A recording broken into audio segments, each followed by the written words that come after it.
Welcome to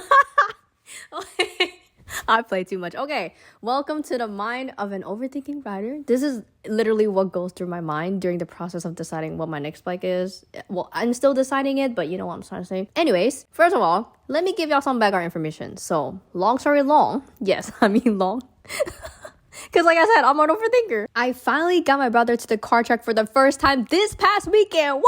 Prior to this, the only motorcycle riding experience he got was at the MSF course over half a year ago. So the fact that number one, he didn't crash. Number two, he didn't panic nor overreact when being passed. And number three, he remained calm and pulled off to the side safely twice when my bike died on him because he ran out of gas. I will say, like, he did very good. Yes, the bike ran out of gas was my bad. But in my defense, no matter how hard I pushed or how many hours I rode at the track before, the 125 never came close to running out of gas, okay? And on that day, I didn't plan to push because it's about my brother. And he was gonna be hella slow anyways because, you know, he just started riding. So I purposely didn't bring the gas can, genuinely thinking we won't need it. But I guess two people taking turns riding it back to back for a couple hours is what it took. So lesson learned. Which brings me to another point. So the reasons why out of all the minis I chose a CRF 125F is because it's number one, small enough for me to like tippy toe on both sides.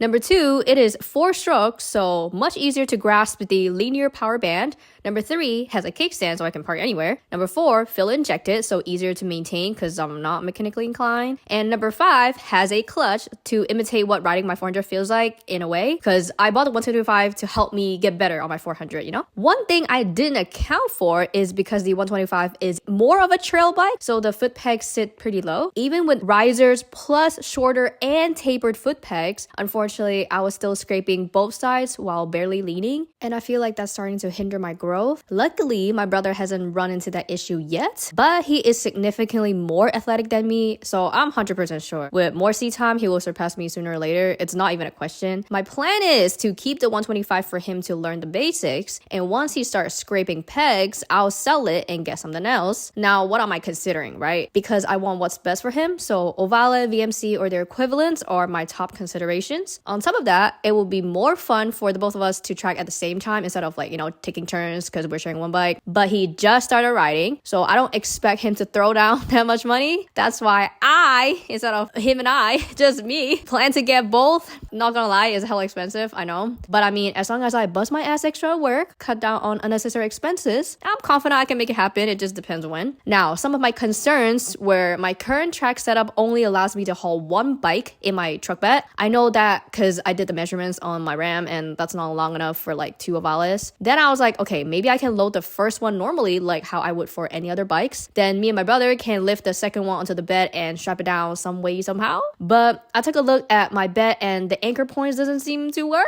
So as I was stressing about this, right, I went and talked to a trusted adult for more professional insight, and they said since I already don't like the seating position on the 125, okay, if I'm just joyriding around town, it's comfortable, don't get me wrong, but when I'm tracking it, I don't particularly enjoy it. So because I already don't like the seating position when tracking that, they said I most likely won't enjoy the Ohvale even more because it's a lot more aggressive, and I should definitely test ride it at least once to get an idea of how it feels before seriously consider buying it. You know, they don't want me to spend all that money and end up with buyer's remorse, you know? And that conversation alone decreased my interest of owning an Ohvale or the equivalent enough where I'm now looking into my second option, which is a KX65. Now, before I bought the 125, the KX was one of the considerations, but the reasons why I ended up not choosing it is because number one, carb issues are a pain to deal with. Number two, 2-stroke requires more frequent maintenance compared to 4-stroke, which I want to avoid because I'm not mechanically inclined. And number three, I actually tracked a KX a few times before. The most recent time was like a year and a half ago or something, and the non-linear 2-stroke power band was so hard for me to understand. But that was before I started tracking. I mean, I'm still like a shit rider, but a little better now, you know what I'm saying? So maybe it will be easier for me to grasp the power band if I were to ride it again now. I don't know. As for the carb and maintenance deterrence, right? So my brother was a mechanic. Actually, let me digress a little bit and tell y'all something. My brother has always been into cars. As he got older, he told us that he would want to learn how to work on them. So when he's able to afford his dream car, he has the knowledge to mod it himself. And since I'm extremely practical, being a mechanic is a great life skill to have, especially in America where driving is the most common way to commute. So guess what? I used my connections and got him into a store and a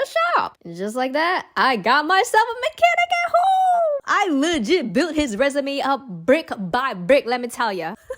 This is honestly one of my biggest accomplishments. Okay, I'm not gonna sit here and say cars and bikes are the same because they're not, but some of the concepts are transferable. For example, when the 125 died on him randomly on the track, I thought it's because he was riding too slow and it stalled on him. But he said he'd been taking that same corner with the same gear around the same speed like any other lap, plus the bike cranks but won't start, so his speculation was we might be out of gas. But I shook the bike and saw some gas sloshing around, so I sent him out and asked him to take the same turn at the same speed, but with a lower gear just to see, and it died on him mid-corner again. He then checked all the lines and confirmed that none of them came loose. Long story short, he was right.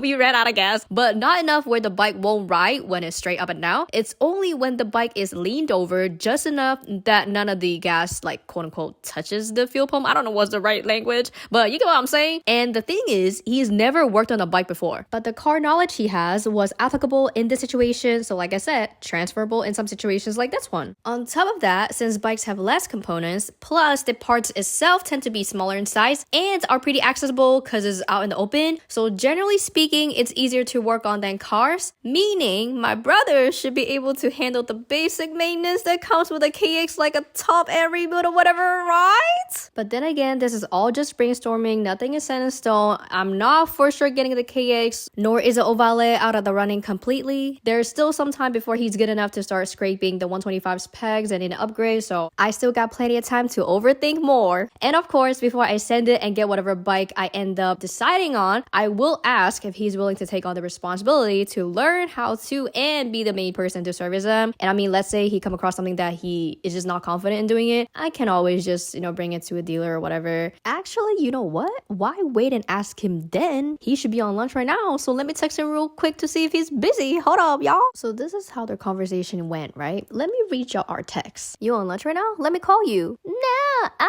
busy during lunch. Gotta return stuff and blah, blah, blah. Boy, you can't talk on a damn phone while you're driving, skinny bitch. No, talk when I'm home. This boy pissed me off. He has told me on multiple occasions that he would purposely do things to push my buttons because he thinks it's so funny. I fucking hate his ass. And guess what? When he got home, we ended up never talking about this that night.